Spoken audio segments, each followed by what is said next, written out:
Hi guys, మనమైతే ఈ bouquet roses నుంచి రోజ్ ప్లాంట్ అయితే నాటుదామని అనుకుని డిసైడ్ అయ్యామన్నమాట. సో ఇది కొంచెం బాగా వాడిపోయింది. సో దీన్ని కట్ చేసుకుని ఆకులన్నీ తీసేసి మంచిగా మొక్క అయితే నాటుతాను, మీకు చూపిస్తా.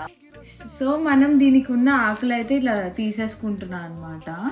సో ఇప్పుడు ఫ్లవర్ని కూడా కట్ చేసుకుంటున్నాను. మొత్తం ఇట్లా వాడిపోయింది, ఇది కట్ చేసేసుకుని సో దీన్ని ఇప్పుడు మనమైతే నాటుతాం అనమాట. కొంచెం దీన్ని 45 degrees యాంగిల్లో కట్ చేసుకోవాలి. సో దీనికి ఇట్లా పసుపు అయితే పూస్తున్నాం అనమాట. యూట్యూబ్ వీడియోలో చూసాను, నాకంత ఐడియా లేదు. సో దీన్ని అయితే మనం ఇలా మట్టిలో గుచ్చేసుకుంటున్నాము. సో మనం ప్లాస్టిక్ కవర్ని అయితే ఇలా పెట్టేసుకుని దీనికి హోల్స్ అనేది పెట్టేసుకుంటాం అనమాట. సో దట్ ఎయిర్ సర్క్యులేషన్ అనేది బాగా జరుగుతుంది.